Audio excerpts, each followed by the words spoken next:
Esprit Saint, remplissez le cœur de vos fidèles et mettez-en le feu de votre amour. Envoyez votre Esprit, Seigneur, et cette une création nouvelle. Et pour renouveler la face de la terre. Seigneur Dieu qui avez daigné envoyer votre Esprit sur ce monde, donnez-nous par ce même Esprit de comprendre et d'aimer ce qui est bien, et de jouir sans cesse ces divines consolations par le même Jésus-Christ notre Seigneur. Je vous salue Marie, pleine de grâce. Le Seigneur est avec vous, vous êtes bénie entre toutes les femmes, et Jésus, le fruit de vos entrailles, est béni. Sainte Marie, Mère de Dieu, priez pour nous pécheurs, maintenant et à l'heure de notre mort.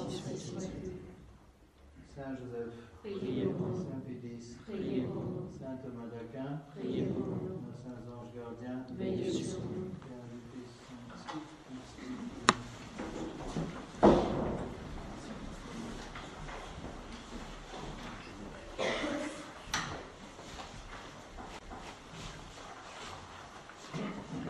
J'ai la feuille ici pour la deuxième partie du cours. Pour ceux qui manquent quelques feuilles, j'ai aussi les feuilles des derniers cours ici. Donc page 14, 15 et 16, 17 et 18. Ça c'est les anciennes. Lesquelles vous voulez? 14, 15, voilà. 17, 18.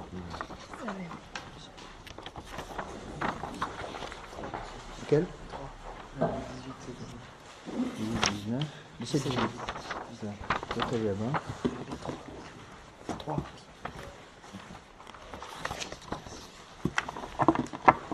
Bon, aujourd'hui. C'est qui vous manque? C'est 15-16. 15-16. Voilà. On peut le voir. C'est pas la bonne. D'accord. Donc aujourd'hui, je voudrais commencer le sacrement de mariage. Est évident que je vais pas vous donner une préparation au mariage. D'abord, c'est un peu tard pour certains d'entre vous. Deuxièmement, c'est pas le lieu. Mais je crois qu'il est absolument capital que les parents se rendent compte des difficultés pour que les mariages tiennent le coup. Donc, je vais coupler à la fois, si vous voulez, de la théologie morale, théologie dogmatique, du catéchisme, un peu tout, en utilisant un peu ce que j'ai vu dans 3 continents, ou 4 continents, ou presque 5, un peu partout. Avant que j'oublie une chose importante, j'ai reçu un email hier, un message électronique de M. Bruno Saclio, qui m'a annoncé donc qu'ils viennent de publier aux éditions CRMI le livre de Père Froger, donc l'habitation du Saint-Esprit dans les âmes justes. C'est un livre que je vous conseille très fortement. Donc ils viennent le rééditer complètement. Je crois que le livre, je ne sais pas si le livre a été recomposé ou non, mais enfin une bonne édition aux éditions Saint-Rémy. Et je crois que le prix c'est 25 € par livre. C'est un livre que je vous conseille énormément. Monseigneur Lefebvre nous en a parlé presque à chaque retraite qu'il donnait. Chaque fois qu'il donnait une retraite, ou la retraite pascale, la retraite au début de Semaine Sainte qu'il nous donnait une fois par an souvent, ou des retraites qu'il donnait pendant l'année aux séminaristes, à chaque fois il partait du livre de Froger. Donc c'est un livre qui explique, si vous voulez, les dons du Saint-Esprit dans l'esprit de Saint Thomas. Mais Froger a vraiment un don pour expliquer les choses avec simplement, donc c'est compréhensible par toute personne de bonne volonté. Donc je vous conseille très fortement ce livre qui est excellent. Alors nous avons terminé la dernière fois donc la confirmation. On va maintenant parler du mariage. Le sacrement de mariage, donc c'est une chose capitale, puisque évidemment la plupart des catholiques vont un jour vont utiliser ce sacrement. Nous arrivons à une situation hautement catastrophique. Je pense que vous êtes au courant du pourcentage de divorces, qui ne veut plus dire grand-chose d'ailleurs. Pourcentage officiel de divorces, le pays qui a la palme actuellement, avant c'était la Russie, maintenant c'est l'Australie, qui a battu, donc ils sont à 70% de divorces. Ce qui ne veut plus rien dire, parce qu'ils ne peuvent pas introduire dans les divorces, je ne sais pas très bien comment classer là-dedans ceux qui vivent en concubinage et qui ne sont pas mariés, donc ça ne veut pas dire grand-chose. Mais ce qui est sûr et certain, c'est que nous avons de plus en plus de problèmes, même dans la tradition, je dirais, avec des mariages qui marchent, je dirais, sur 3 pattes au lieu de 4. C'est très fréquent. Alors, on divorce pas dans la tradition, mais des mariages qui marchent mal. Bon, je n'ai pas l'intention de vous donner des formules miracles, elles n'existent pas, mais je pense qu'il faut essayer de redonner à nos fidèles une mentalité catholique. Parce que le problème qui se passe, c'est le suivant. C'est un problème qu'on voit très bien en tant que prêtre, lorsqu'on parle aux gens. Il ne faut pas nous le dire en face, mais surtout les jeunes. Il y a une mentalité, une autre mentalité qui s'est introduite dans l'esprit de nos fidèles, des jeunes surtout. Il ne faut pas nous le dire en face. Mais qu'est-ce qui se passe? Et ça, je l'ai vu je ne sais pas combien de fois. J'espère qu'il n'y a pas trop de personnes comme ça ici. Mais il y a beaucoup trop de gens dans la tradition qui pensent que finalement, un mariage, ça peut s'annuler. Et d'où vient cette idée? De cette multiplication de ce qu'ils appellent des annulations de mariage.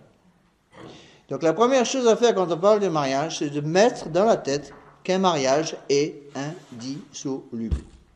Le mariage catholique est indissoluble. Même Dieu lui-même ne peut pas l'annuler. La vraie formule, je donnerai les distinctions après qu'il faut, c'est-à-dire un mariage, la définition est la suivante, un mariage ratifié et consommé est indissoluble. Aucune force au monde ou au ciel ne peut dissoudre ce mariage. Tant que les deux époux sont vivants. L'un des deux époux est vivant. Lorsqu'il y a mort d'un des deux époux, le mariage est dissous. Mais uniquement après la mort. Ce qui est la grosse différence avec le sacerdoce. Le sacerdoce donne un caractère, et donc même après la mort, le caractère demeure. Un prêtre est toujours prêtre au ciel, au purgatoire, en enfer. Mais faites extrêmement attention. Donc, la première chose à faire, c'est comprendre que le mariage est indissoluble. Donc, cette idée, l'idée même d'annulation de mariage, c'est très à la mode par les temps qui courent, cette idée même que Rome ou qu'un pape pourrait avoir, même Saint Pie X, le pouvoir d'annuler un mariage est un contresens total. Notre Seigneur Jésus-Christ lui-même n'a pas le pouvoir d'annuler un mariage ratifié et consommé. Le pape Saint Pie X n'a aucun pouvoir pour annuler un mariage ratifié et consommé. Il faut bien se mettre ça dans la tête. Parce que qu'est-ce qui se passe? On a maintenant, de plus en plus fréquemment, il faut bien voir ce qui est, je vais vous dire des choses qui ne vont pas vous plaire aujourd'hui, mais écoutez quand même. On descend par étapes. Si les parents sont extrêmement bien convaincus, très souvent, qu'est-ce qui se passe au niveau des enfants? Les enfants sont convaincus. Si les parents sont convaincus seulement, qu'est-ce qui se passe au niveau des enfants? Ils seront moyennement convaincus. Si les parents sont moyennement convaincus, qu'est-ce qui va se passer au niveau des enfants? Ils seront peu convaincus. Et si les parents sont peu convaincus, qu'est-ce qui se passe au niveau des enfants? Il ne reste plus grand-chose. Alors qu'est-ce qui se passe? On voit ça très fréquemment, j'ai vu ça je ne sais pas combien de fois dans la tradition, des jeunes qui se présentent au mariage et qui ont derrière la tête une petite voix qui leur dit « ça ne marche pas, je demanderai un annulement ». Une annulation. Donc il faut bien comprendre une chose, il faut expliquer ça aux jeunes. Quelqu'un qui se marie simplement avec l'idée qu'un mariage peut être annulé, déjà s'engage dans un mariage qui est en soi invalide. Pourquoi? Parce que son intention à l'intérieur de sa cervelle est déjà viciée. Le contrat matrimonial qu'il va signer est nul. Il faut bien comprendre ça. Donc il n'existe pas d'annulation de mariage, ça n'existe pas. Benoît XVI n'a aucun pouvoir pour ça. Et même un pape légitime, président Saint Pie X, n'a aucun pouvoir pour annuler un mariage ratifié, consommé. J'expliquerai les distinctions après. Alors, je peux vous donner un exemple. Je vais vous donner quelques exemples. Justement, je ne donnerai pas les noms, bien sûr. C'est dans d'autres pays en plus. Quand j'ai vécu dans je ne sais pas combien de pays, ça me permet de donner des exemples assez facilement. Je peux vous dire une chose. En 32 ans de sacerdoce, j'ai rencontré exclusivement 2 cas de mariage qui étaient effectivement, dans la tradition, invalides depuis le début. Donc l'Église n'a aucun pouvoir pour annuler un mariage ratifié et consommé. L'Église a un pouvoir pour déclarer qu'un mariage que l'on considérait ou que l'on croyait comme ratifié et consommé est en fait invalide. Je vais vous donner un exemple. Je vais donner quelques exemples pour être sûr que vous compreniez bien. Je m'excuse de donner beaucoup d'exemples, mais c'est important que vous compreniez bien. J'ai connu un cas comme ça avec un soldat du Vietnam. Bon, c'est peu connu ici. Tous les soldats américains qui ont fait la guerre du Vietnam sont revenus avec une cervelle complètement à l'envers. Ils ont vu tellement d'horreurs là-bas. Plus il y a eu la trahison de leur gouvernement, qui a trahi tout le monde. Ils sont revenus ils ont vu des horreurs au niveau des tortures des Vietnamiens et de tous les côtés, c'était une horreur.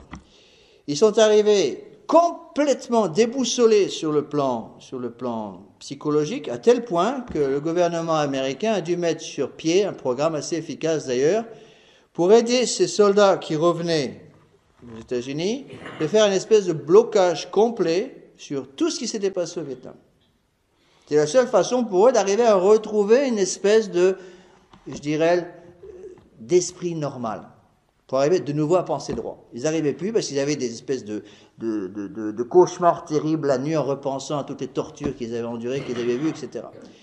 Et donc, les médecins se sont pensés sur la chose et ont mis tous ces soldats dans un espèce de programme pour les aider à faire une espèce de blocage, c'est-à-dire prendre toute la partie de mémoire qui correspondait au temps où ils étaient au Vietnam et l'évacuer, tout ça. Bien, j'ai eu un cas, une personne mariée, plusieurs enfants, 7 enfants, et un beau jour, on a eu besoin d'un certificat de baptême pour le papa. Pas un certificat de baptême, un certificat de confirmation. Bon. Lorsque l'on demande un certificat de baptême ou de confirmation à la paroisse où vous avez été baptisé ou confirmé, le prêtre est obligé d'aller dans son registre et il va faire un certificat en disant telle personne qui a été baptisée dans ma paroisse telle date, de tel père, telle mère, avec tel parrain, etc., a été baptisé ou a été confirmé telle date. Et puis il rajoute toujours ce qu'on appelle des notations. C'est très important à comprendre, on expliquera ça plus tard. Et sachez qu'à chaque fois que vous vous mariez, première chose que fait le prêtre, vous êtes marié, imaginez par exemple vous mariez ici, que vous avez été baptisé ici par l'abbé Guépin, et la première chose que va faire l'abbé Guépin, c'est dans les registres de la paroisse, il va noter sur le registre de votre baptême, au jour de votre baptême, telle personne, elle est aussi mariée, tel jour, telle date, avec telle personne. Bon. Si, dans 30 ans, 40 ans, 50 ans, vous demandez un certificat de baptême, bon, l'abbé Guépin va envoyer le certificat de baptême pour confirmer que vous avez été baptisé à telle date, et va rajouter au revers du papier, il y a une case pour les notations. Il va dire, confirmer telle date, marié telle date. Et dans ce cas-là, on avait fait les enquêtes normales. Donc pour le mariage de cette personne, le papier de baptême était revenu sans aucune annotation. On a dû redemander, à peu près 15 ans après, un deuxième papier, donc pour une confirmation. On a besoin d'un certificat de confirmation. Donc le monsieur, père de cet enfant, marié catholiquement, à l'église catholique, demande à sa paroisse un certificat de confirmation, la paroisse du baptême. Le papier revient avec une petite notation sur un mariage avec une autre personne. Il a été marié au Vietnam, religieusement. Marié au Vietnam religieusement, et de bonne foi, il avait complètement oublié. Il y a beaucoup de soldats qui ont fait ce genre de bêtises. Le Vietnam étant un pays quand même très catholique, très influencé par le catholicisme, à certains côtés. Donc beaucoup de soldats se sont mariés, qui ont passé 2, 3, 4, 5 ans au Vietnam, se sont mariés là-bas, un peu sur un coup de tête, parfois religieusement, donc à l'église catholique, mariage valide, donc indissoluble. Et après, se rentrer au pays, souvent après un divorce qui a été accordé par l'État vietnamien ou l'État américain au bout de quelques mois de mariage. Eh bien, dans un cas comme ça, on s'est retrouvé avec un père de famille qui avait je ne sais pas combien d'enfants et qui avait déjà été marié avant avec quelqu'un d'autre. Ça, c'est un cas de mariage nul. D'accord? Ça ne veut pas dire que le mariage a été annulé par l'Église. Le mariage n'a jamais existé. Donc quand on parle d'annulation, le mot annulation est un mot de piège qui ne doit pas exister dans la conscience d'un catholique. Il n'y a pas d'annulation de mariage, ça n'existe pas, pour un mariage ratifié et consommé. Ce qui peut exister, c'est qu'un mariage qu'on croyait valide est en fait invalide parce qu'il y avait en fait, avant le mariage, ce qu'on appelle un empêchement d'irriment. Dans ce cas-là, évidemment, l'Église a le pouvoir de déclarer que tel mariage que tout le monde croyait valide est en fait invalide. Mais l'Église n'a pas le pouvoir d'invalider un mariage. Deuxième exemple. Je peux vous donner cet exemple parce que c'est du domaine public, je ne donne pas les noms. Et c'est des choses qui sont bien souvent publiques, malheureusement. J'ai un autre cas. Et malheureusement, j'ai été directement mêlé, mais je vous donne le cas parce que je pense que c'est important pour les jeunes qui m'écoutent et pour les parents qui m'écoutent. Un jeune homme d'une des paroisses dont j'ai eu la charge, un jour vient me voir pour me dire son intention de convoler en juste note avec une charmante jeune fille. Bon. La charmante jeune fille n'était pas là, elle était dans un autre pays, en Angleterre, et c'est donc un autre prêtre, à ce moment-là j'étais dans la fraternité Saint-Pédis, qui a fait l'enquête matrimoniale, en Angleterre. Mais en parlant avec le jeune homme que je connaissais bien, parce que lui c'était un de mes paroissiens, je pose des questions sur sa dulcinée, et il me dit, plusieurs petits détails. Premier détail, elle a bac plus 7. Bac plus 7. Deuxième petit détail technique, elle est roumaine, donc de Roumanie. Troisième petit détail technique, elle est grecque orthodoxe. Bon. Dès qu'il m'a dit Roumanie, bac plus 7, je suis quand même pas non plus un jeune prêtre tout frais sorti d'ordination, mais je ne suis pas un vieux prêtre. Je me suis dit à tous les coups, bac plus 7, cette deux charmantes demoiselles avaient fait des études de biologie moléculaire atomique, s'il vous plaît. Donc, un genre d'études tellement, je dirais, tellement élevé, qu'il était impossible pour elle, bien sûr, de trouver le moindre poste correspondant à ses cordes en Roumanie, qui est un pays très pauvre. Dès qu'il m'a dit ça, je me suis dit, à tous les coups, cette jeune fille veut se marier avec vous parce qu'elle a besoin du passeport français. Tous les coups. Je n'ai pas encore vu la jeune fille. Je lui ai dit ça, mais le jeune homme est amoureux. Bon, dès qu'une personne est amoureuse, il y a une déconnexion qui se fait entre le cœur et le cerveau, tout de suite.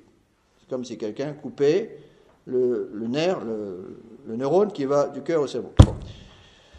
Alors je lui ai dit, je ne sais pas combien de fois, il y a quelque chose qu'il ne faut pas, quelque chose qui cloche là-dedans. J'ai rencontré la jeune fille, et après avoir rencontré la jeune fille, j'étais certain qu'elle me mentait. Mais je ne pouvais pas le prouver. J'ai posé toutes les questions qu'il fallait, elle savait exactement quoi répondre à toutes mes questions. Non, non, je me marie parce que je l'aime, etc. J'étais sûr qu'elle me mentait. J'ai refusé de marier le jeune homme.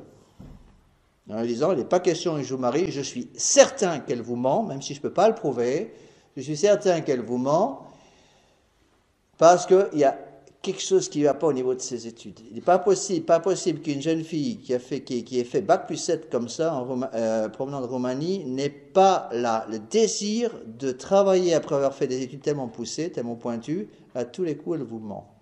J'ai refusé de le marier. La maman de mon cher paroissien est venue pleurer dans mon bureau. J'ai dit non. Elle est revenue pleurer. J'ai redit non. Passée derrière mon dos, elle est allée voir le prêtre en charge des mariages de la fraternité Saint-Pédis. Elle a pleuré dans son giron. Et lui, il a dit oui. Je reçois un coup de téléphone de ce prêtre, qui était donc mon supérieur canonique, au niveau des mariages. À ce moment-là, j'étais membre de la fraternité Saint-Pédis. Je n'avais donc pas le droit de faire un mariage sans avoir le feu vert de ce prêtre qui vérifiait toutes les données canoniques du mariage pour être sûr que tout était fait correctement. Il me téléphone en disant, il faut faire le mariage. Je dis, mais ce mariage ne va pas durer. À tous les coups, elle ment. À tous les coups, elle se marie pour avoir la nationalité française. Non, vous allez se mal tourner. Je dis, l'abbé, elle ment. il m'a donné l'ordre de faire le mariage. Je dis, monsieur l'abbé, ce mariage ne durera pas 1 an. Il me donne l'ordre de faire le mariage. Je dis, monsieur l'abbé, vous prenez la responsabilité. J'ai fait le mariage. Et je me suis trompé. Le mariage n'a pas duré 1 an, il a duré 3 mois. Au bout de 3 mois, il a eu une nationalité française. C'est parti. Mariage invalide. C'est pas un mariage invalide. Il n'y a jamais eu de mariage. Pourquoi? Parce qu'en fait, je donne ces exemples pour que vous compreniez bien. L'intention de la jeune fille, dès le départ, faisait que le contrat matrimonial était nul. Je vous expliquerai ça après. Pourquoi? Parce que pour qu'un contrat matrimonial soit valide, qu'est-ce qu'il faut? L'indissolubilité. Donc le désir de rester ensemble pour le meilleur et pour le pire, jusqu'à ce que la mort vous sépare. Si une personne se marie sans avoir cette intention, il y a ce qu'on appelle un vice substantiel du contrat matrimonial. Il n'y a pas de contrat matrimonial. Dans ce cas-là, mariage, non pas invalide, mais un mariage qui n'a jamais existé. Petit problème technique. Comment le prouver? À qui aller pour obtenir une reconnaissance de cette invalidité de contrat? Avant, situation normale sous Pie XII, on aurait pu aller à Rome, envoyer le dossier sur Rome, et Rome aurait fait une enquête complète, aurait déclaré qu'il n'y avait jamais eu de mariage. Et vous ne pouvez plus faire ça maintenant, c'est évident. Puisque Benoît XVI, c'est plus son travail. Et que nous sommes orphelins d'autorité. Vous voyez les difficultés dans lesquelles nous pouvons nous trouver, nous prêtres, et vous fidèles, si vous ne faites pas attention. Je vais vous donner un troisième exemple. Les exemples que je vous donne, je ne vous donne pas les noms, mais je connais les noms. Donc, ce n'est pas des racontards, c'est des choses que j'ai vécues. Troisième exemple. En Nouvelle-Zélande. Une jeune fille de la paroisse veut absolument se marier avec un cher monsieur blond aux yeux bleus. Très bien. Tous les prêtres de la paroisse lui ont dit, ce monsieur blond aux yeux bleus, il ne vaut pas la corde pour le pendre. N'épousez pas ce type-là, il ne vaut rien. Non, il est très mignon, il est gentil, tout plein, il est charmant, il est doux avec moi, il est gentil, il est suave.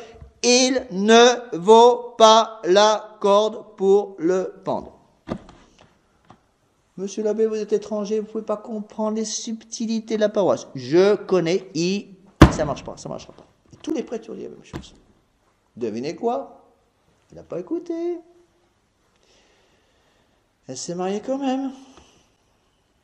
Ça a duré, je ne sais plus, 2 ans, 3 ans. Et puis, le mariage s'est cassé les figures, malheureusement. Elle a été courageuse. Elle est restée seule pendant presque 10 ans. L'autre était parti, vivait déjà avec quelqu'un d'autre. Elle est restée courageusement toute seule pendant 10 ans. Puis un beau jour, le démon lui a amené une belle peau de banane. Un gentil monsieur, bien ce tout rapport, avec la foi très forte, etc., etc. Et ils ont voulu qu'on vole leur juste noces. On leur a dit, pas de question, vous êtes déjà mariés. Tant que votre premier mari, votre unique mari est vivant, vous ne pouvez pas vous remarier parce que le mariage est indissoluble. Il m'a roulé. Peut-être roulé, mais tout le monde vous avait prévenu. Donc vous ne pouvez pas invoquer le fait que vous n'étiez pas au courant. Donc le premier mariage il n'y a pas de mariage. Ils ont compris qu'on ne les marierait pas. Ils sont allés voir un prêtre dans le nord de la Nouvelle-Zélande qui était dans la tradition, un vieux prêtre, mais qui était un rigoriste absolu en matière de droit canon. C'est-à-dire pour lui, si Rome donne permission, on peut y aller. Donc, ils se sont laissés remarier, entre guillemets, à l'église, avec la messe traditionnelle, devant ce vieux prêtre. Et après, devinez ce qu'ils font? Ils reviennent bras dessous dans notre paroisse et ils se présentent au banc de communion. Qu'est-ce qu'on doit faire? On a dû leur refuser absolution. Refuser toute participation au sacrement, refuser bien sûr la communion publiquement, parce que tout le monde savait qu'elle était déjà mariée. Je peux vous dire jusque ça va, parce que j'ai fait une erreur moi-même là, dans ce domaine-là. Un bébé arrive. La maman vient me voir, elle me dit, monsieur l'abbé, je sais qu'on n'a pas le droit au sacrement, mais est-ce que vous accepteriez au moins de baptiser le petit? Bon, je me suis dit, comme pas la faute de ce pauvre bébé, on ne peut pas le laisser sans baptême quand même. J'ai baptisé le bébé. Et je me suis fait tirer les oreilles, à juste titre, par Monseigneur Tissier de Malray, qui était en charge de ces histoires canoniques, quand il l'a appris, avec raison. Il m'a dit, monsieur l'abbé, vous avez fait une erreur de baptiser le bébé, parce qu'il fallait renvoyer les parents faire baptiser le bébé aux vieux prêtres qui les avaient mariés, pour les mettre devant ses responsabilités. Bon, je vous donne des exemples comme cela. Pour vous aider à comprendre qu'il y a actuellement quelque chose auquel nous devons tous faire face, vous les parents, nous prêtres, et les jeunes qui m'écoutent aussi, une espèce de changement de mentalité. Beaucoup plus de gens que vous ne le croyez vont se marier maintenant avec cette idée dans la tête que si ça ne marche pas, on va trouver un prêtre un peu plus accommodant et on va obtenir rapidement de Rome un décret d'annulation, on peut se remarier. À tel point qu'on a été obligé pendant longtemps, je ne sais pas si M. l'abbé Guépin le fait, de faire signer aux fiancés qui veulent se marier devant nous un serment comme quoi ils s'engagent à respecter la loi de l'Église dans ce domaine et ne pas chercher à être mariés par l'Église de Vatican II. Alors qu'est-ce qui se passe? Nous avons maintenant des gens qui se marient. Alors les parents sont bien convaincus. La fille, par exemple, c'est un exemple que je donne, la jeune fille va être bien convaincue, mais son futur mari, lui, il n'est pas très convaincu. Bon, il est habitué à une nouvelle messe, par exemple, pendant longtemps. Donc, traîné littéralement par sa fiancée, bon, il va se marier religieusement. On fait une préparation au mariage le meilleur possible. 3-4 ans après, les grosses difficultés arrivent dans le mariage. Qu'est-ce que va faire celui qui n'a pas une forte foi? Il va aller voir le curé moderne de l'église de Vatican II, qui va dire, vous étiez marié où? Ah ben moi j'étais marié devant chez l'abbé Guépin, là, après c'est des vacantistes. Ah bon, mais c'est pas valide ça. Pas marié. Vous pouvez vous marier tranquillement. On va vous accorder une petite annulation de mariage, pas de problème, ça coûte 250 €, et puis hop, c'est fini. Et vous pouvez vous marier tranquillement. Question. Qu'en est-il du jeune homme qui se marie avec l'intention dans la cervelle, si ça ne marche pas, j'irai demander une annulation de mariage à l'Église moderne. Mais c'est triste à dire, mais c'est invalide. Pourquoi? Parce qu'il n'a pas l'intention de faire ce que de faire l'Église. C'est la première chose qu'il faut que vous compreniez. Je m'excuse de vous donner des exemples un peu directs, mais il faut que vous compreniez ces choses-là, parce que ça, c'est une question d'éducation. Si nos parents, les parents qui nous écoutent, n'ont pas la force de volonté qui doit venir de la grâce sacramentale du sacrement de mariage que vous avez reçu, que vous êtes donné mutuellement, n'apprennent pas, si vous voulez, à expliquer toutes ces choses, à leurs enfants, on va arriver à des catastrophes. Alors attention, le sacrement de mariage, c'est quoi? C'est d'abord un contrat. Je dirais littéralement parlant, c'est un contrat juridique devant Dieu. Mais c'est un contrat.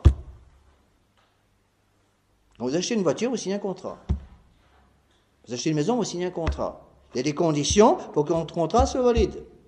S'il y a un vice caché, par exemple, dans la maison que vous achetez, le contrat est invalide. Bon.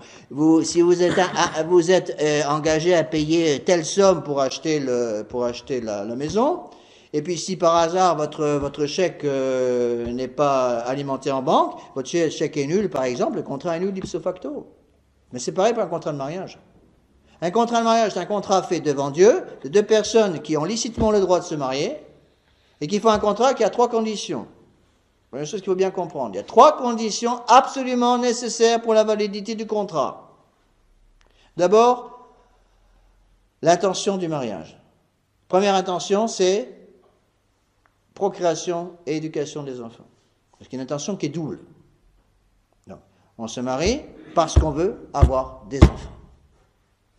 Vous voulez pas avoir d'enfants, vous ne mariez pas. Si vous mariez sans vouloir avoir d'enfants, le mariage est invalide, il n'y a même pas de mariage. Attention, l'intention d'avoir des enfants. Si vous venez me voir en me disant, monsieur l'abbé, je viens me découvrir que pour une raison physique, une raison médicale, je ne peux pas avoir d'enfants.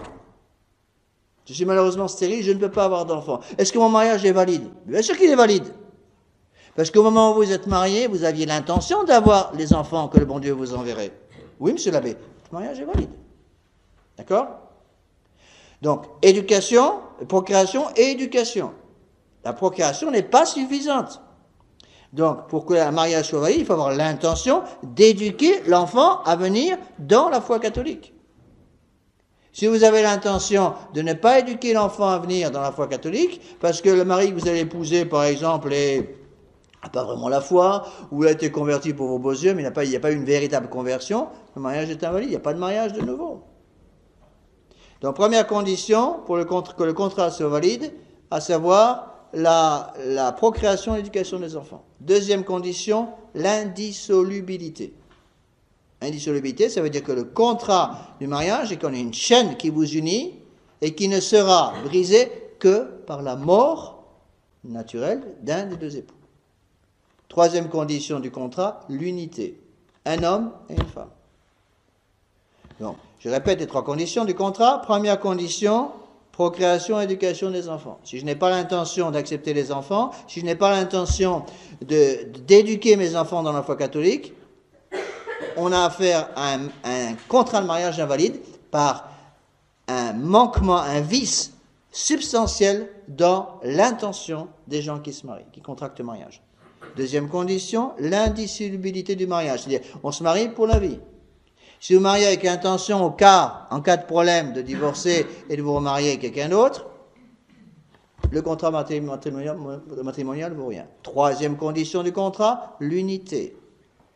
Je me marie avec intention de donner à mon époux ou à mon épouse des droits concernant la possibilité physique d'avoir des enfants et de les éduquer chrétiennement dans l'Église catholique, mais je ne donne ces droits qu'à une personne, à personne d'autre.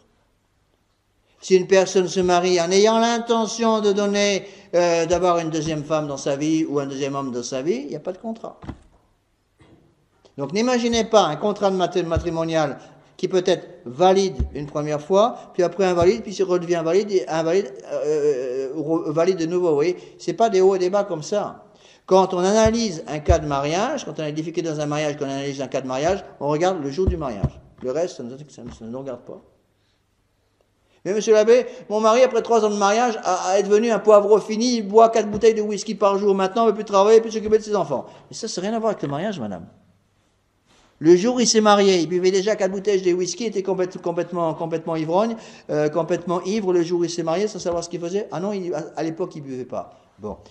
Le problème est de voir le jour où vous vous êtes marié. Il y a 4 ans, il y a 5 ans, il y a 10 ans, il y a 20 ans, il y a 50 ans, le jour où vous avez dit oui devant les prêtres comme témoin, y avait-il ce jour-là les conditions du contrat? Procréation, éducation des enfants, unité, indissolubilité. Si la réponse est oui, toutes les conditions du contrat étaient là, il n'y a pas d'empêchement d'irriment au contrat, toutes les conditions sont là, le mariage est valide. Point final. Mariage valide, il est valide tout le temps. On ne peut pas arriver avec un mariage valide au bout de 5 ans, au bout de 10 ans, en disant il y a un changement substantiel maintenant, et du coup, si j'avais su, je ne l'aurais pas épousé. Mais attention, ça ne marche pas comme ça.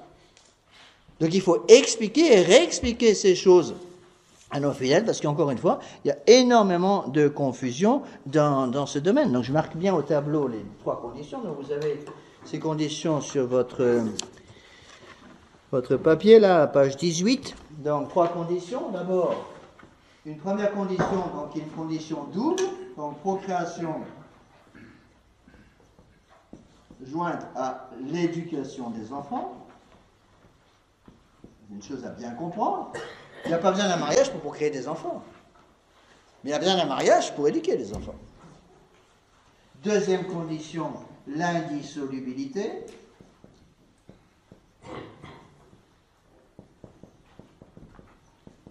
Troisième condition, l'unité. L'indissolubilité, c'est contre le divorce. L'unité, c'est contre la polygamie et la polyandrie. Bon. Si les trois conditions sont là, bon, il faut rajouter à ces trois conditions l'absence d'empêchement. C'est sous-entendu au contrat. L'absence d'empêchement. S'il y a un empêchement, une chose, un vice caché, substantiel, eh bien, il est évident que, nous verrons ça après plus tard dans les détails, il est évident que le contrat est invalide. Même si vous achetez une voiture, vous achetez une maison, vous achetez n'importe quoi, il y a un vice caché dans la construction de la maison, vous le découvrez après, ça annule le contrat. Pourquoi? Parce que ce vice caché existait au moment où le contrat a été signé. D'accord? Donc, si vous pouvez rajouter comme quatrième condition existence d'un vice caché, on appelle ça un empêchement d'irriment. La question qu'on pose, c'est cet empêchement d'iriment existait-il au jour du contrat? Un empêchement d'iriment ou un empêchement qui arrive 2, 3, 4, 10, 20, 30, 40, 50 ans après le contrat n'a aucune valeur pour l'annulation du contrat. Je pense que c'était clair. C'est important d'expliquer ça. Alors voyons un petit peu, revenons maintenant, après avoir donné tous ces exemples pour établir en quelque sorte l'étendue des problèmes. Voyons un petit peu maintenant la partie, je dirais, plus dogmatique. Donc vous avez, ça monte à la page 18.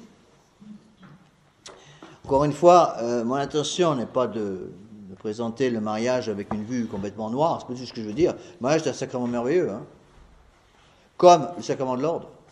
Mais ne venez pas me dire que le sacrement de mariage c'est un sacrement facile, parce que je ne vous croirai pas. Et d'ailleurs, vous ne viendrez pas me dire ça. Ou si vous venez me le dire, vous venez me le dire après 3 jours de mariage. Mais déjà, après 3 mois de mariage, je pense que vous ne direz plus la même chose. De même que personne ne vient me dire, le sacrement de l'ordre, c'est facile. Non, c'est pas facile du tout. Certainement par les temps qui courent, l'état d'une personne mariée, l'état d'un prêtre, c'est un état difficile. Pas dire impossible, ça veut dire difficile. Pourquoi? Parce qu'on est dans une situation de crise dans la société, crise, non pas dans l'Église, parce que l'Église ne peut pas être en crise, mais une situation difficile, et le bon Dieu est tenu de vous donner, à vous dans l'état matrimonial, à moi dans l'état sacerdotal, les grâces dont vous avez besoin, dont j'ai besoin, pour remplir mon devoir d'état dans l'état qui est le mien. Bon. Les choses donc doivent être très claires. Alors, qu'est-ce que c'est qu'un sacrement de mariage? Donc, vous avez la définition du pape Saint Pie, page 18. Un sacrement institué par notre Seigneur Jésus-Christ, qui établit une union sainte et indissoluble entre un homme et une femme, leur donne la grâce de s'aimer l'un et l'autre saintement et d'élever chrétiennement leurs enfants. Bon. C'est donc une définition qui explique, je peux reprendre pour expliquer la définition du Code de droit canon, qui dit que le sacrement de mariage est un sacrement qui va donner à un homme et une femme qui s'unissent devant Dieu les droits aux actes nécessaires à la génération pour avoir des enfants et les éduquer. J'ai déjà expliqué que pour avoir des enfants, on n'a pas besoin d'un mariage en soi. Les gens peuvent avoir des enfants, malheureusement, c'est comme ça que ça se passe, souvent, malheureusement, des gens peuvent avoir des enfants sans être mariés. Mais est-il possible d'éduquer chrétiennement des enfants sans le mariage? C'est impossible. Parce que vous avez besoin de l'aide de 2 personnes ensemble, à savoir de l'époux et de l'épouse. Donc, pour pouvoir établir, en quelque sorte, un nid douillet dans lequel les enfants vont pouvoir venir, il faut impérativement avoir les 2 conditions du contrat, de l'unité et de l'indissolubilité. Donc, quelqu'un qui se marie sans avoir cette intention ne contracte pas un mariage valide. Donc, qui dit mariage dit immédiatement nécessité d'une vie commune et d'un esprit commun. La vie commune, c'est une chose, un esprit commun, c'en est une autre. Pensez la même chose. Alors, pensez la même chose sur les choses importantes. Alors, venez pas me sortir des choses tout à fait secondaires. Monsieur l'abbé, on aime bien la même musique. Oui, d'accord, mais enfin, vous n'allez pas aller loin avec ça. Alors, qu'est-ce qui se passe dans la plupart des cas?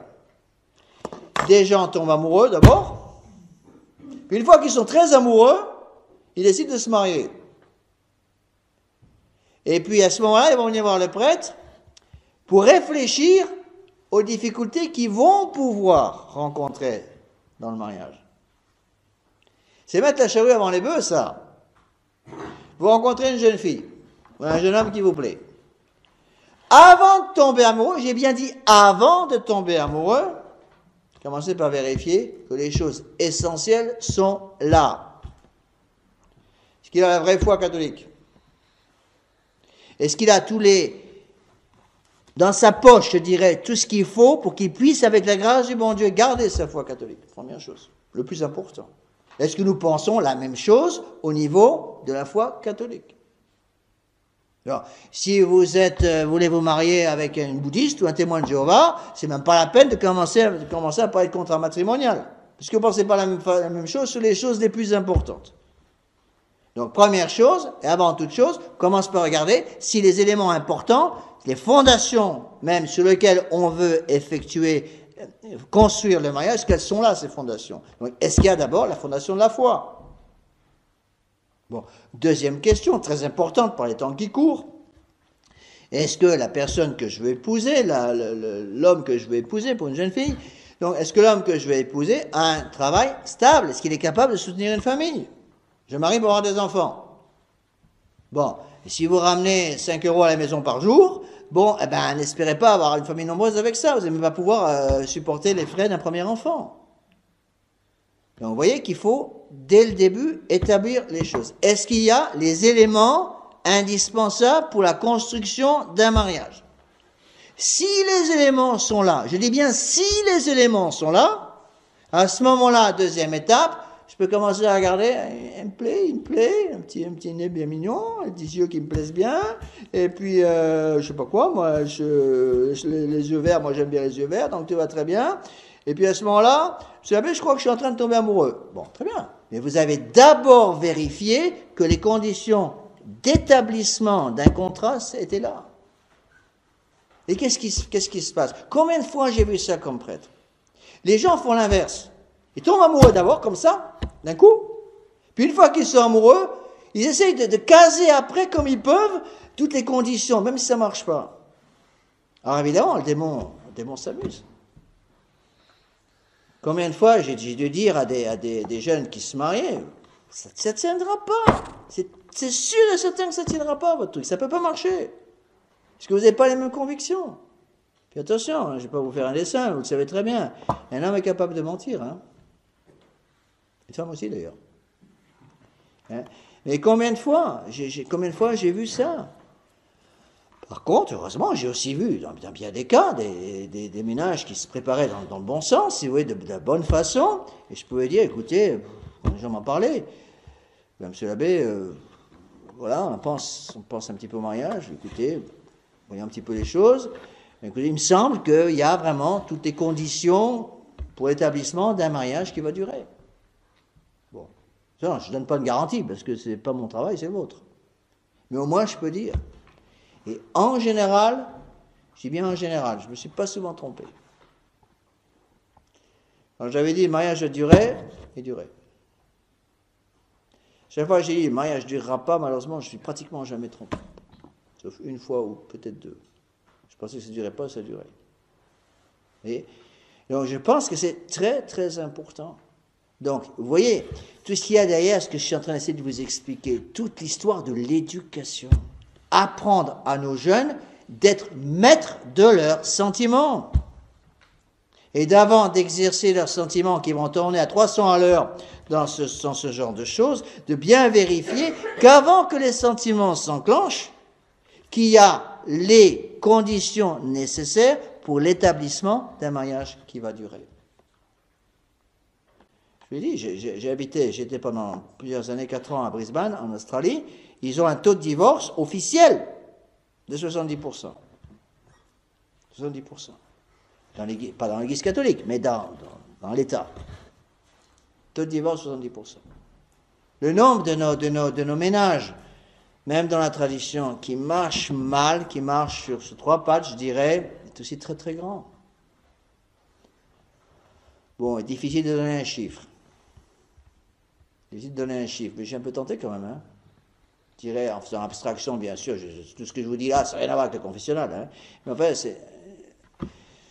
je pense qu'on peut dire quand même, vous posez une question toute simple.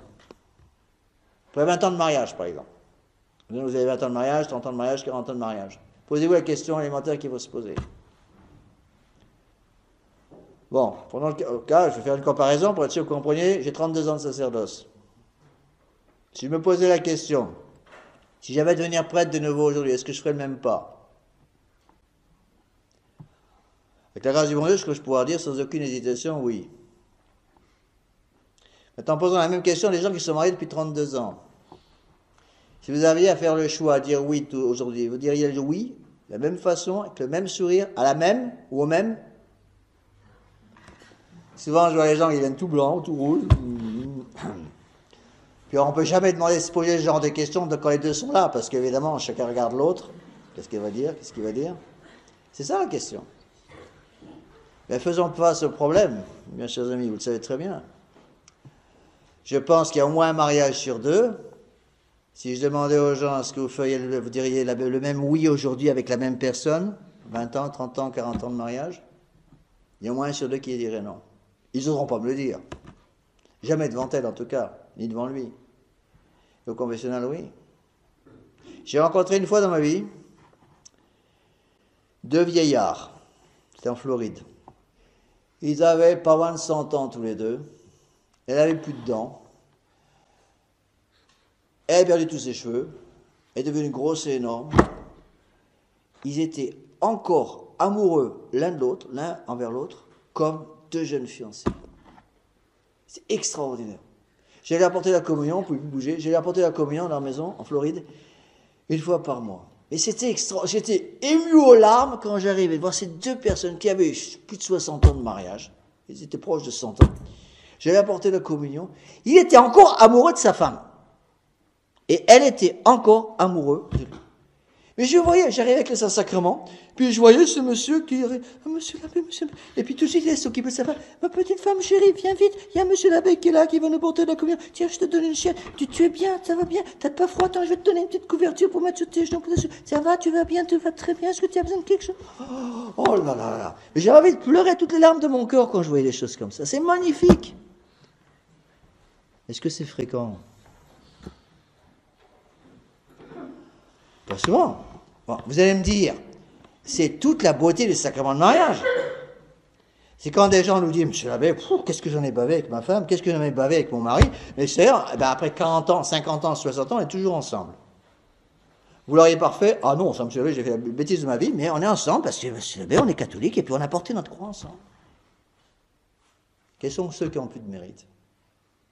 Ceux qui sont toujours amoureux l'un de l'autre après 60 ans, 70 ans de mariage, ou ceux qui, malgré toutes les difficultés, ont fait l'effort de rester ensemble pour se sanctifier tel que le bon Dieu vous le voulez pour eux. Vous voyez? Donc attention, il faut bien comprendre toutes ces choses-là quand on traite du sacrement de mariage. Vous voyez, pour nous aider à comprendre. C'est certain que le sacrement de mariage est un sacrement difficile. Parce que quand vous épousez quelqu'un, vous ne savez pas forcément ce qu'il y a dans sa tête. Hein. Mais il faut avoir le courage de prendre ses responsabilités. Je peux vous donner un exemple au Mexique. Donc, un cas comme ça d'une jeune fille bien catholique qui a voulu se marier, qui est tombée amoureuse d'un gars qui valait rien. On lui a dit, elle n'a pas écouté. Elle a seulement voulu se marier. On lui a dit, ce type-là, il vaut rien. Le gars venait d'une famille sans religion, aucune éducation catholique, mais pour les beaux yeux de la petite, bon, il avait tout accepté, il avait commencé à se confesser, il était baptisé.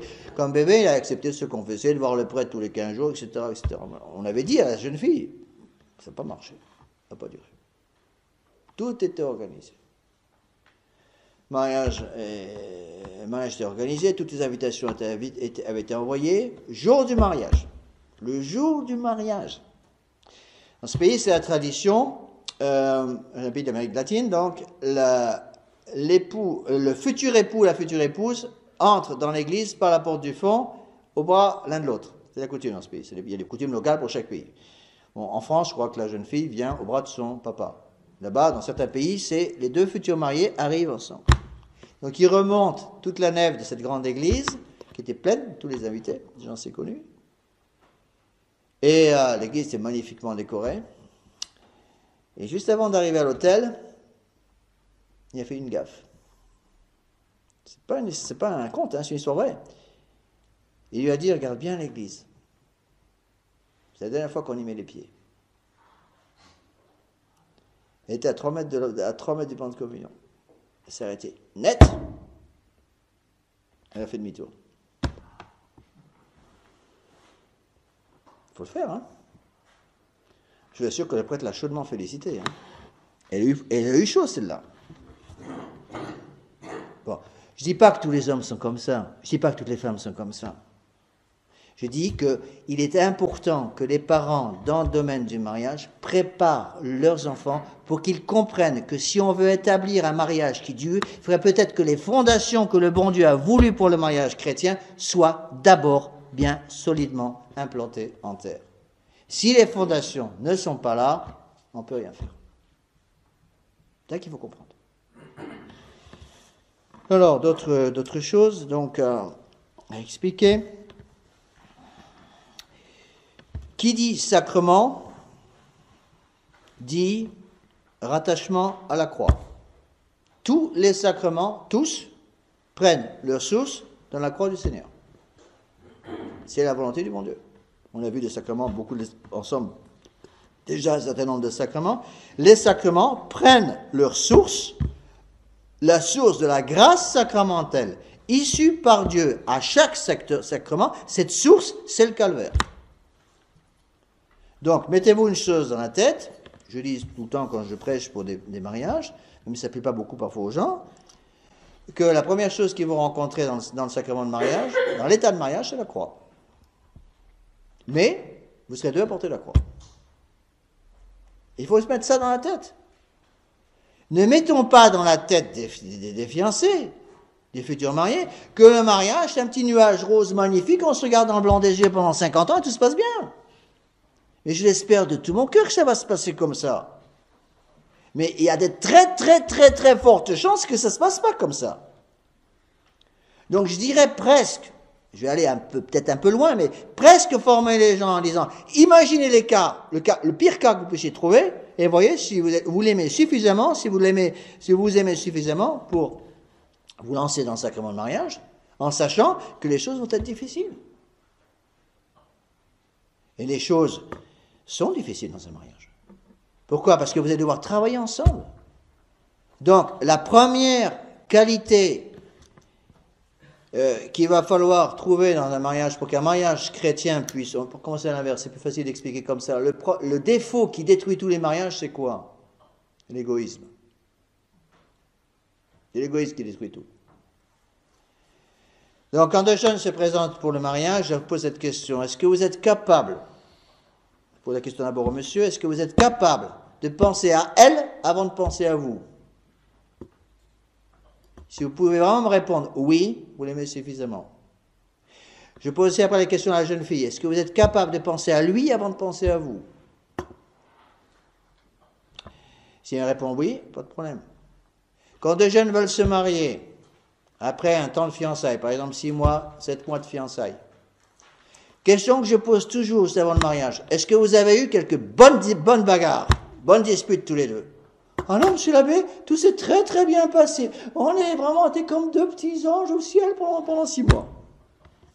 C'est un mariage qui ne tiendra pas. Ça veut dire quoi? C'est-à-dire que vous n'avez jamais abordé les problèmes importants.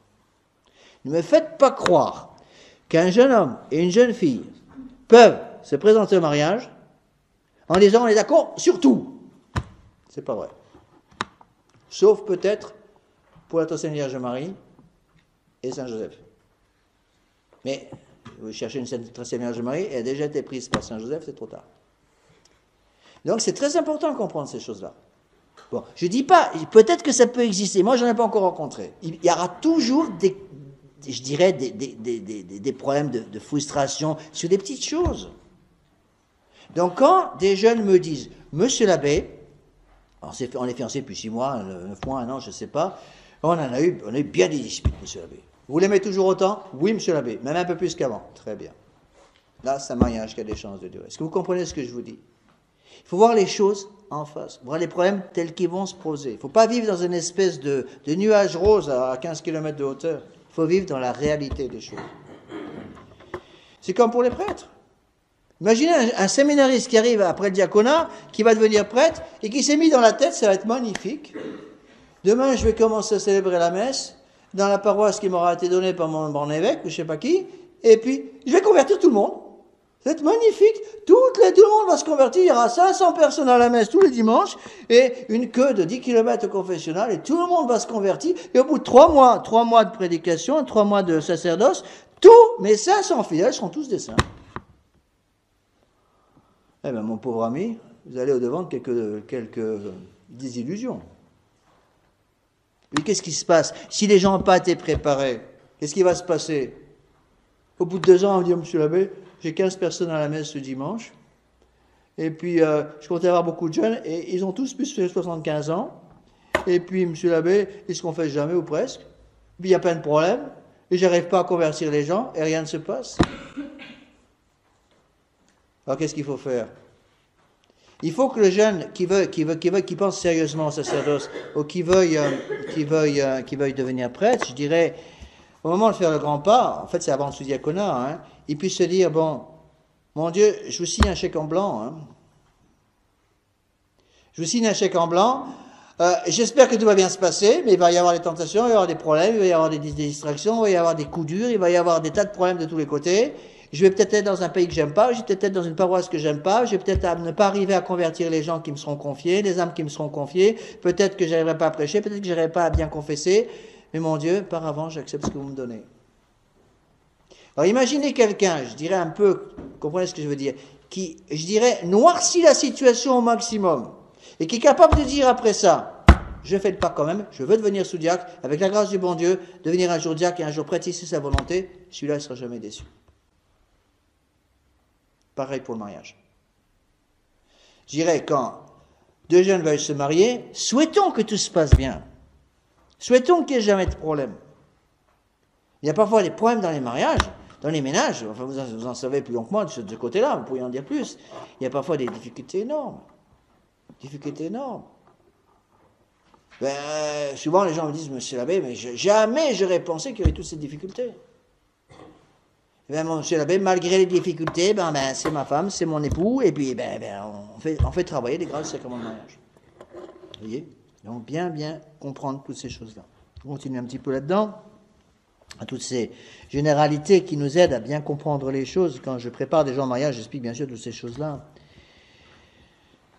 Donc, il est capital pour que vous puissiez utiliser les grâces du sacrement de mariage, qui sont très très puissantes, donc que vous ayez l'intention de contracter un mariage selon l'intention de l'Église, selon l'intention de notre Seigneur Jésus-Christ. N'oubliez pas, j'ai déjà expliqué ça, qu'une des conditions pour qu'un sacrement soit valide, c'est l'intention de faire ce que veut faire l'Église. La matière, la forme et l'intention. Donc il faut connaître bien l'intention de l'Église et se marier avec cette intention. Hein?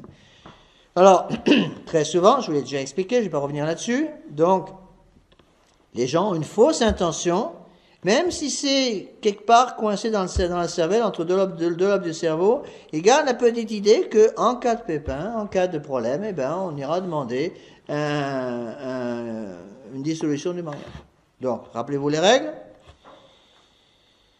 Quand on a affaire à un sacrement, qu'on appelle ratum consummatum, alors qu'est-ce que ça veut dire?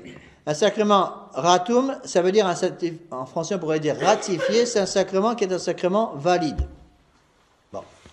Un sacrement valide, sacrement de mariage entre 2 personnes avec consommation physique du mariage, indissolubilité permanente.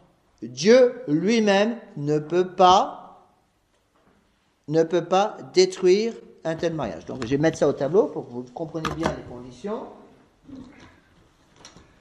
Parce qu'évidemment, il y aura plein de questions après, donc les questions, je dirais presque à la fin du cours, parce que je vais expliquer beaucoup de choses, mais on ne peut pas tout expliquer en même temps. Donc, premier cas, mariage sacrement.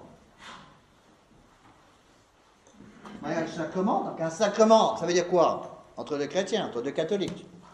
Bon, on verra après les conditions. Donc ça veut dire un mariage fait devant le témoin officiel de l'Église catholique, qui est le prêtre. Donc un sacrement. Bon. Il peut y avoir quelques cas exceptionnels où le prêtre ne peut pas être là, on verra ça après. Bon. Un sacrement, donc un mariage qui est qu'on appelle ratifié et consommé. Consommation physique du mariage. Deuxième en français, oui, je crois. C'est un mariage qui est toujours indissoluble. C'est-à-dire, Dieu lui-même ne peut pas dissoudre ce mariage. Vous êtes marié pour la vie. La seule chose qui va dissoudre un tel mariage, c'est quoi? La mort légitime, la mort d'un des deux époux. Bon. Deuxième exemple, un mariage sacramentel, donc un sacrement de mariage, qui est donc un mariage ratifié seulement. C'est qu'il n'y a pas eu de consommation physique de mariage. Dans un cas comme cela, il n'y a pas eu de consommation d'union des corps. Donc, un mariage ratifié peut être dissous par le pape ou quand il y a eu ce qu'on appelle une profession religieuse solennelle. Je donne un exemple.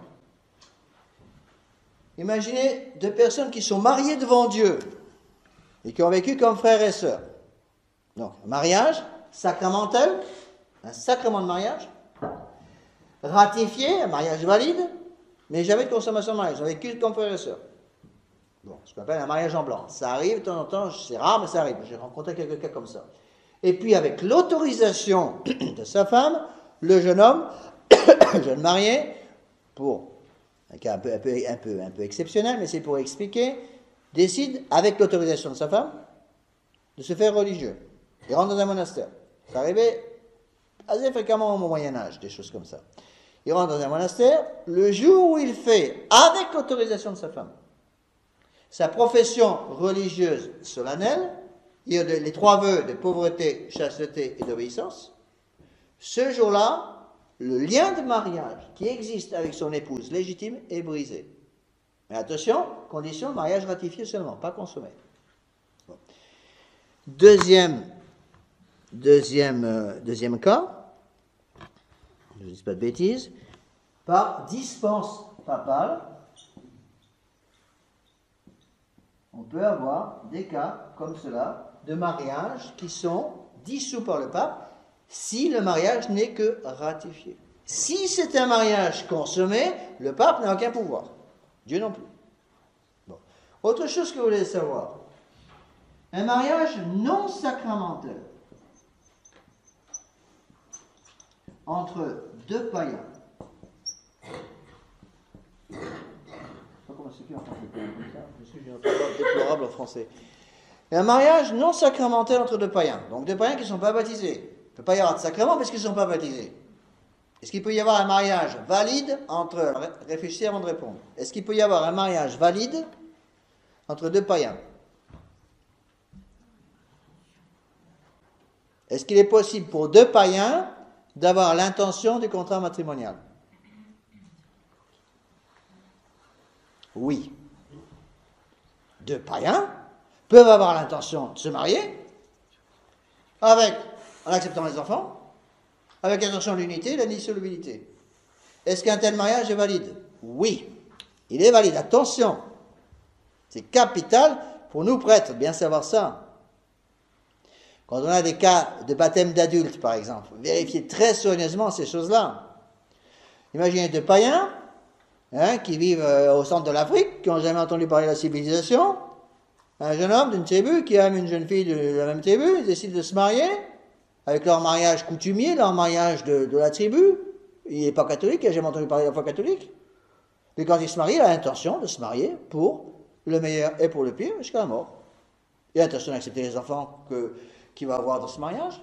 Il accepte l'unité et l'indissolubilité. Le mariage est valide, mais ce n'est pas un sacrement. Mais il est valide. D'accord? Maintenant, mariage d'un païen. Comment c'est écrit en français païen? Je ne sais plus. P-A-I-E-N, c'est ça? Un païen plus un catholique. Est-il possible d'avoir un mariage valide entre un catholique baptisé et un païen? Vous voyez, différents cas. Vous voyez, il faut bien mettre tous les cas. Là, on a un cas entre deux païens. Une personne non baptisée avec une personne non baptisée. Peut-il y avoir un mariage valide? Oui. Si les trois conditions du contrat, que j'ai déjà expliquées, une unité, indissolubilité et l'acceptation des enfants, est respectée. Maintenant, un mariage entre un païen et un catholique, peut-il être valide? Réponse, non. Pourquoi? Parce que la partie catholique, dans ce cas qui nous concernait avant, le premier cas que je viens d'expliquer, mariage entre deux païens, ils ne sont pas baptisés ni l'un ni l'autre. Donc ni l'un ni l'autre ne sont tenus à la loi catholique du mariage puisqu'ils ne sont pas baptisés. Ils ne sont pas sous le droit canonique de l'Église, d'accord? Par contre, dans le deuxième cas, un païen qui veut épouser un catholique, le catholique est tenu à la loi canonique concernant le mariage. Pas le païen, puisqu'il n'est pas catholique. Mais le catholique, oui. Donc, puisque cette partie catholique est tenue, un mariage entre un païen et un catholique est, en soi, invalide devant Dieu. Sauf si une dispense, on verra ça plus tard, exceptionnelle, a été accordée par le souverain pontife, par l'Église. On verra ça plus tard. Dispense pour un vice de forme, je dirais. Il n'est pas possible pour un païen d'avoir un mariage avec une catholique parce que le catholique est tenu à la loi catholique. Vous voyez, il faut bien comprendre toutes ces choses-là. Donc, il peut y avoir différents cas. À chaque fois qu'on a des cas de ce genre, des cas compliqués, on vérifie bien tous les détails pour être sûr que le contrat va être valide et que toutes les conditions de la validité du contrat sont bien sur la table. D'accord? Alors, je continue dans cette liste d'exemples que je vous donne.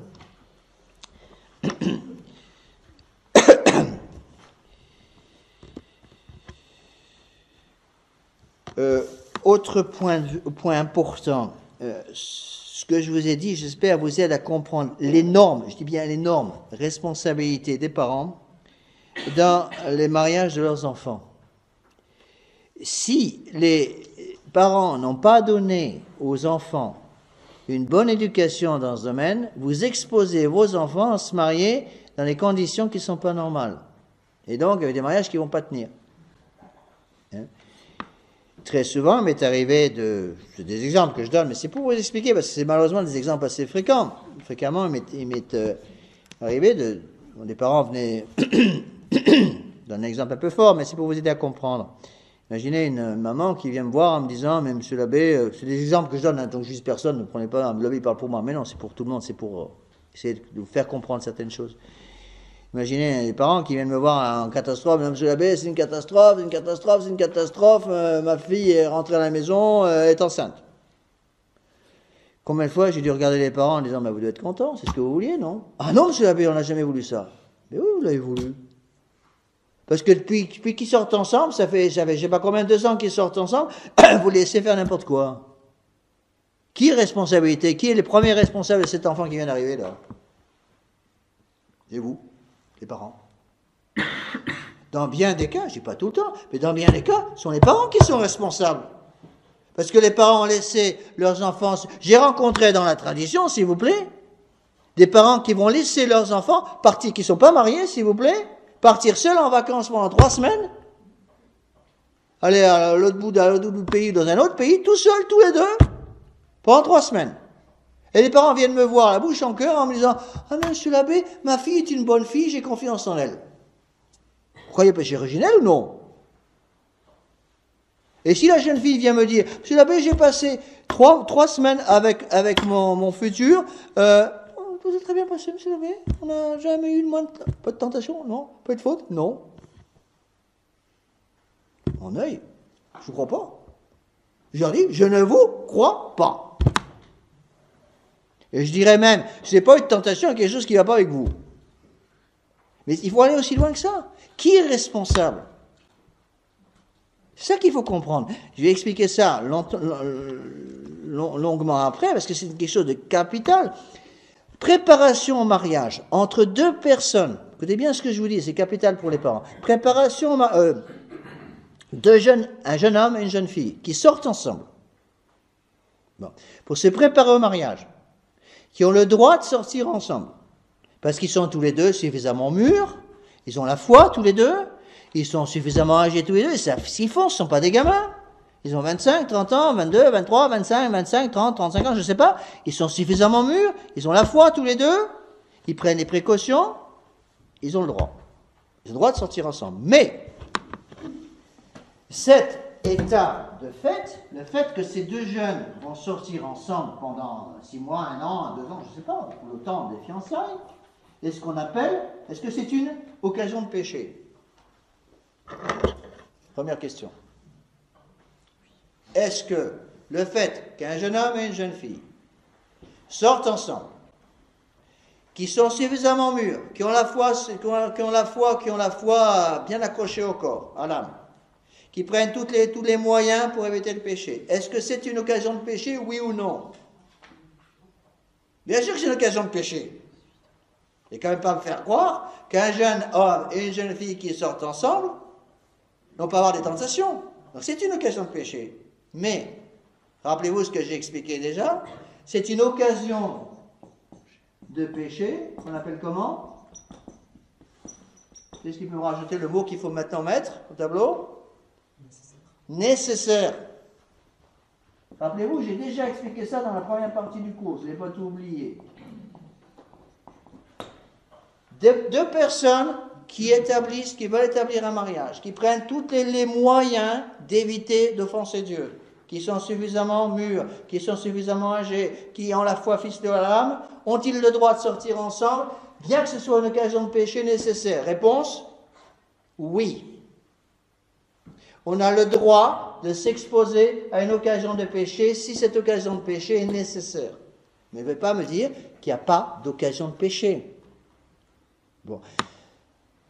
Il n'y avait certainement pas d'occasion de péché, au moins pour être Sainte Vierge Marie, pendant ses fiançailles, avec ce temps de fiançailles avec Saint Joseph, s'il y en a eu un, je ne sais pas, parce que la Sainte Vierge Marie était Immaculée Conception. Mais c'est un cas unique. D'accord? Bon, ce qu'on n'a jamais le droit de faire, c'est de se mettre dans une occasion de péché volontaire. D'accord? J'espère que je suis clair là-dessus, parce qu'il faut que vous compreniez absolument ces choses-là. On a le droit de s'exposer à une occasion de péché nécessaire s'il y a des raisons proportionnées, mais jamais à une occasion de péché volontaire. Volontaire, ça veut dire quoi? C'est-à-dire que vous n'avez pas la raison suffisante pour vous exposer à telle occasion. Par exemple, je vais vous donner un exemple. 2 jeunes de 16-17 ans qui sortent ensemble, bon, c'est une occasion de péché volontaire. Pourquoi? Ils ne sont pas assez mûrs pour sortir. C'est du bon sens élémentaire. Bon. Est-ce que 2 jeunes qui se mettent volontairement en état de péché volontaire, en occasion de péché, volontaire, est-ce qu'ils offensent Dieu? Oui. C'est un péché de présomption. Est-ce que les parents qui laissent leurs enfants se placer par eux-mêmes dans une occasion de péché volontaire, est-ce que les parents sont en état de péché mortel? Réponse, oui. Ceci ouvre une porte énorme pour le degré de responsabilité des parents. Donc je maintiens que dans bien des cas, quand il y a eu des catastrophes, c'est très souvent, pas toujours, mais très souvent la faute des parents qui ont laissé faire des choses invraisemblables.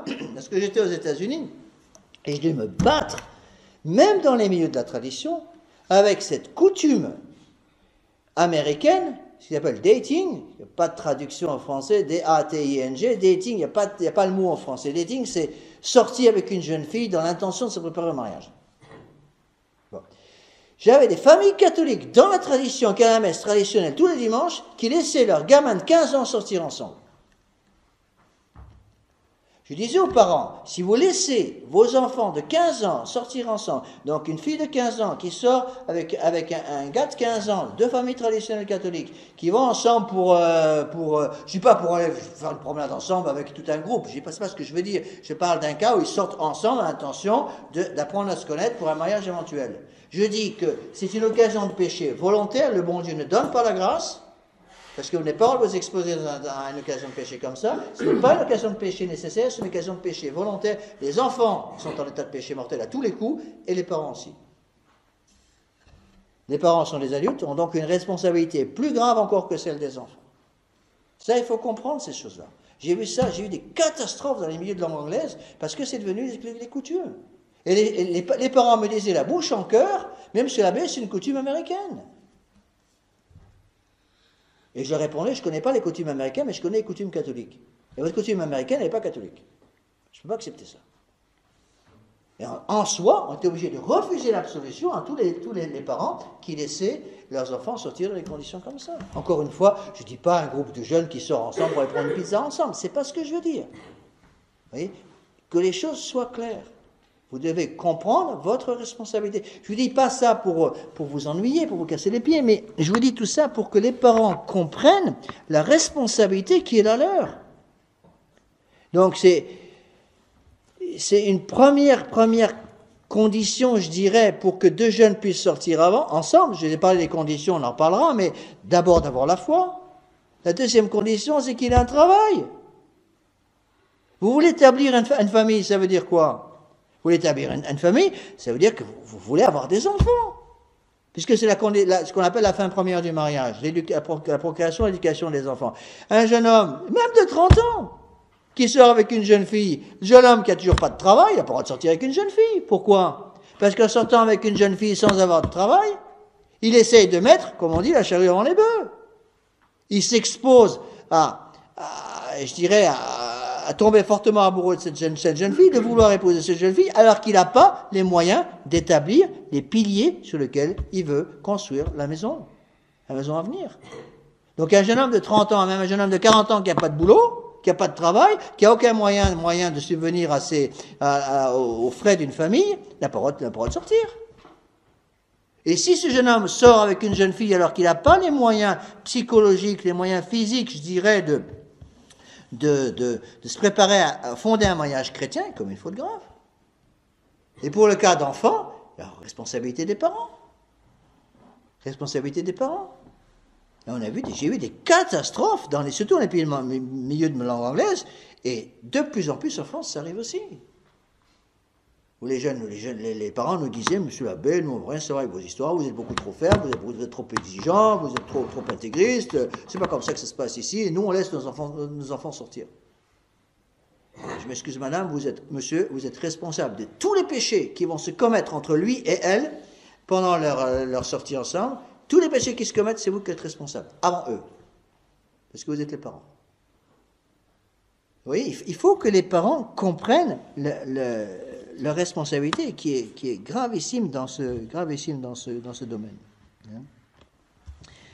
9 fois sur 10, c'est la faute des parents. Alors, voyons un petit peu donc le texte là du page 18.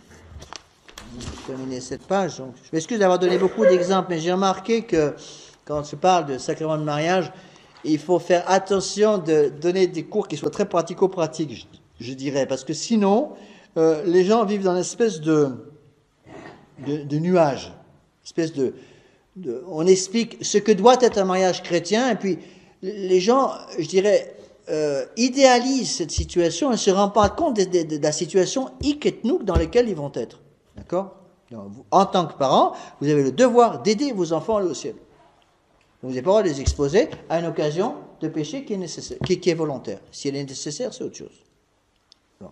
Donc je reprends le texte là. Après la définition du mariage, sacrement institué par notre Seigneur Jésus-Christ, qui établit une union sainte et indissoluble entre un homme et une femme, leur donne la grâce de s'aimer l'un et l'autre saintement et d'élever chrétiennement leurs enfants. Le mariage était institué par Dieu lui-même au paradis terrestre. Et dans le Nouveau Testament, il a été élevé par Jésus-Christ à la dignité de sacrement.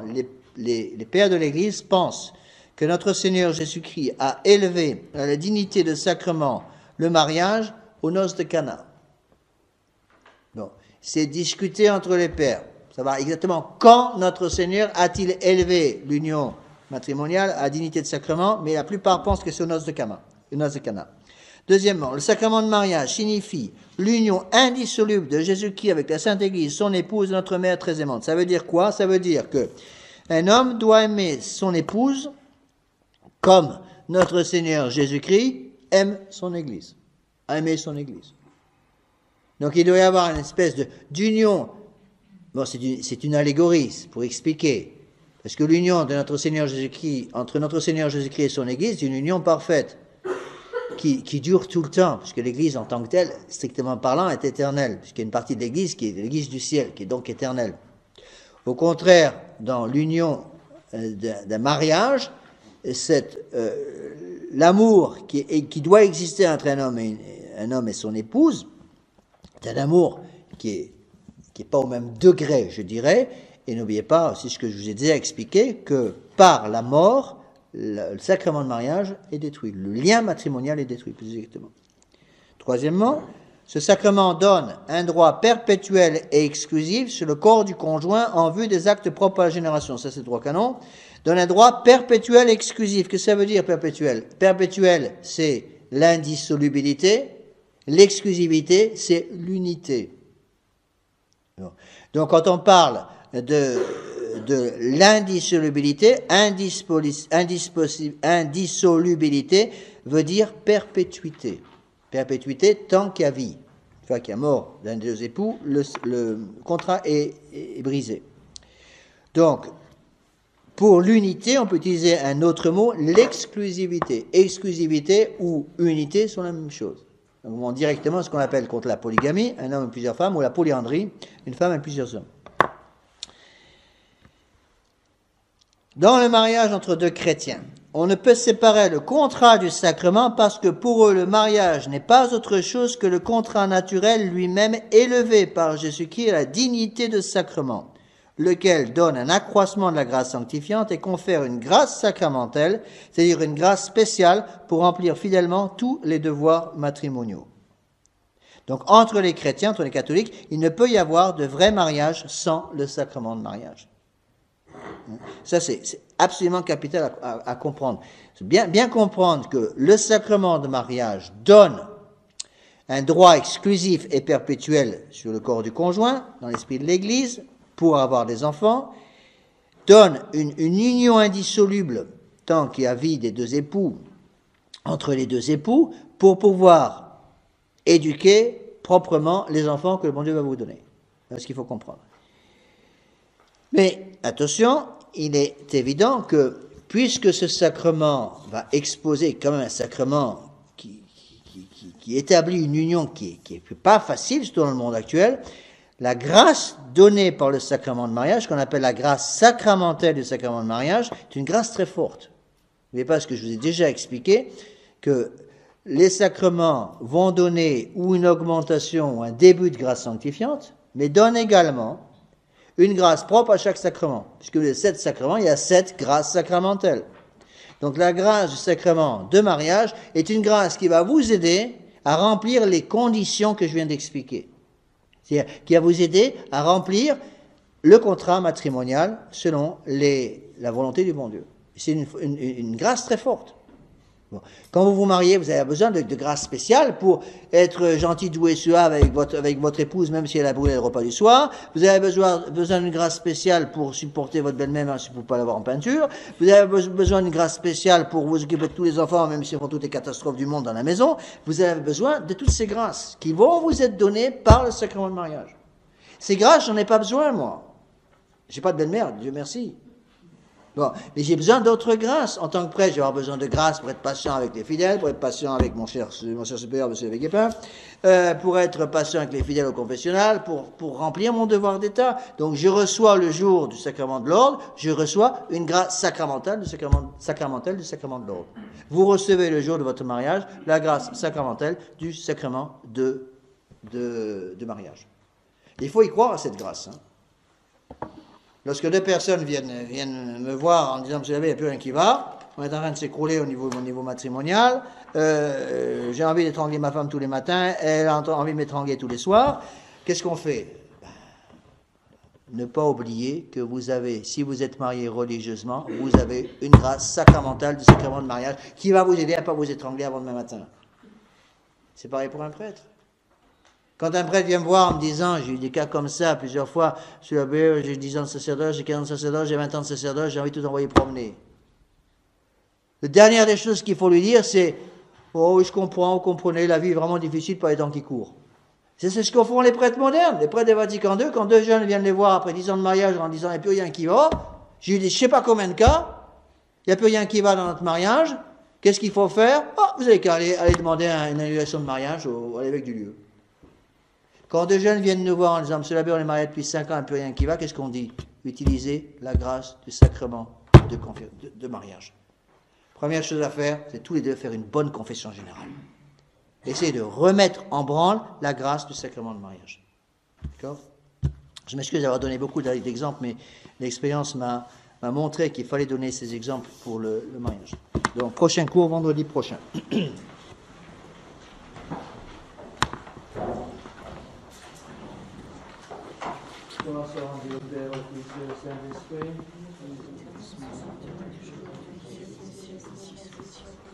Saints anges gardiens, Saint Pédis, Saint Joseph, Père, du Fils et du Saint-Esprit.